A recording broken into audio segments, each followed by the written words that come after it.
Welcome to the Joy Fantasy Football Show with me, Owuraku Ampofo. As the season wears on, teams start to look very similar, hence climbing up in your mini leagues becomes a challenge. The key is how different you dare to be. That's right, differentials are the way forward. Of course, that's if you only want to climb up in FPL. Think of it. Almost everyone has Salah, Pukki, Sterling and Kevin De Bruyne. If you are also investing in them, then you will just be as good as those above you. On this week's episode, we look at the differential options you could consider to give yourself a real boost.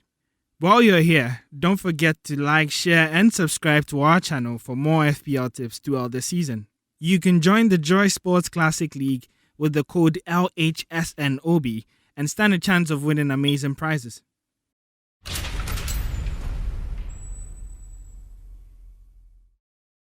Surprisingly, we start with a goalkeeper who has gained a lot of attention these few weeks after a series of fine performances.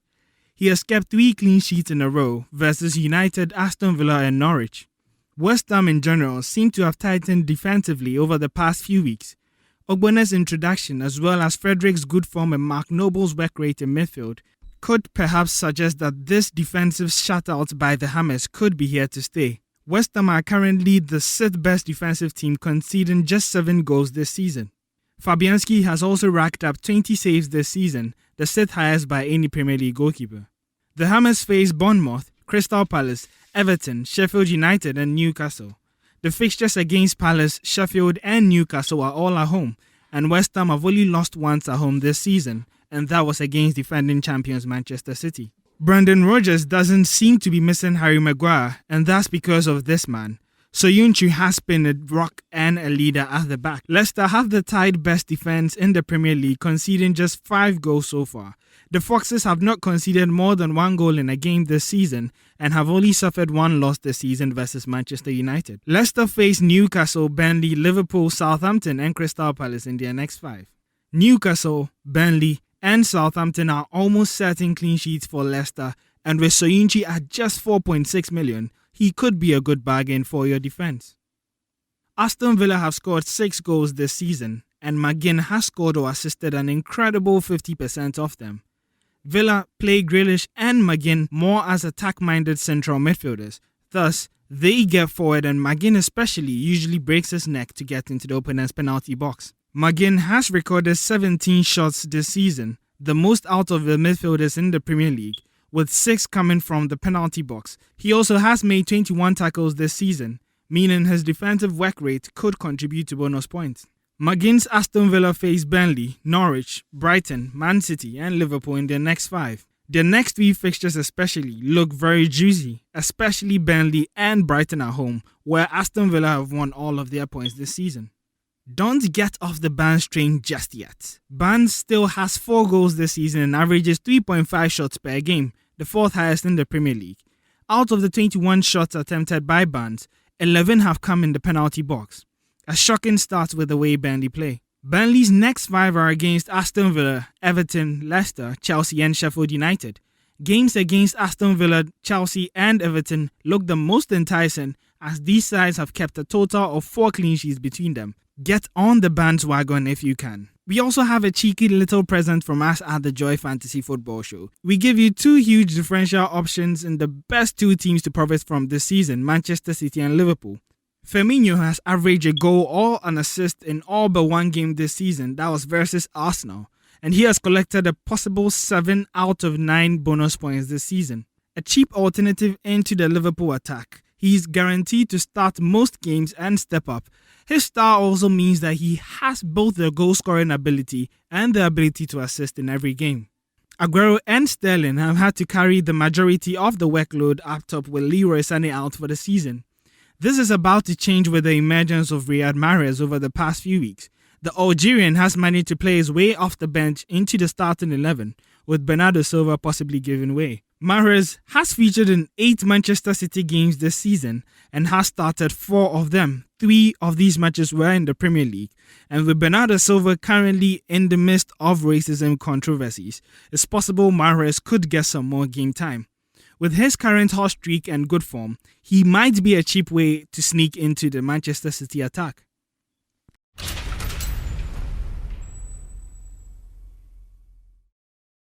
any one of Roberto Firmino, Mohamed Salah or Sadio Mane are excellent options for the armband this week. As Liverpool travel to Sheffield United in Saturday's lunchtime match, Firmino has been arguably Liverpool's best player so far this season and has only blanked once this season in Gameweek 2. The reason for not selecting the Brazilian is due to his lack of explosive potential. Going back to the start of last season, Firmino has only registered point returns of 10 or more just 4 times. This is relatively low when compared to Salah and Mane, who have returned such points totals 8 and 7 times respectively. In the choice between Mane and Salah for the armband, Mane would probably be the best option given his excellent away record this season. The Senegalese forward already has 2 goals and an assist to his name away from Anfield, whereas Salah only has the 1 assist. The main concern over Mane is fitness. While Klopp downplayed the knock that forced Mane off against Chelsea, he was noticeably limping off after the match, and with the Champions League fixture on Tuesday coupled with Divock Origi's return to training, his position in the starting 11 is not so assured at this stage. That leaves Salah as the captain choice, which isn't really a bad place to be. Having just put 8 past Watford, it's a shame that the whole of Manchester City can't be captained when they played Everton this weekend. Realistically, there are 3 obvious candidates. The merits of Sergio Aguero and Kevin De Bruyne are clear to see, while Raheem Sterling is still a tempting option although. Given his involvement in the Carabao Cup this midweek, he is perhaps the most likely to not make the starting 11 on Saturday. Between Aguero and De Bruyne, there isn't really a wrong choice as both have been electrifying in their opening 6 game weeks of the season. Aguero has scored in every game so far this season, the only FPL player to manage such a feat. Meanwhile, De Bruyne has registered attacking returns in each of the 5 games he has started. His only blank came in against Norwich in Game Week 5 when the Belgium came off the bench in the second half. As both can't be captained, Aguero has given the nod due to his slightly better away form. The Argentinian is averaging 8 points per away game, whereas De Bruyne is averaging just 6 points per away match in the games he has started. Chelsea welcome Brighton to Stamford Bridge this weekend as Frank Lampard goes in search of his first league win at home. Key to the victory would be the goal-scoring form of Tammy Abraham, who despite blanking last week has 7 goals to his name this season and possibly should have scored an 8 against Liverpool. The forward is one of the few forwards in FPL who appears to have regular big holes in him, having already registered point totals of 13, 13 and 14 this season. With Chelsea committed to their attacking style of play, Abraham will be the likely beneficiary of more games with similar totals, and a home match against Brighton offers an excellent chance to get back amongst the goals. With a goal and 2 bonus points against Leicester, whisper it quietly, but Harry Kane has now registered an attacking return in each of his last 3 matches, 2 goals and 1 assist. Up next for Spurs is the visit of Southampton, another side who Kane has an excellent record against.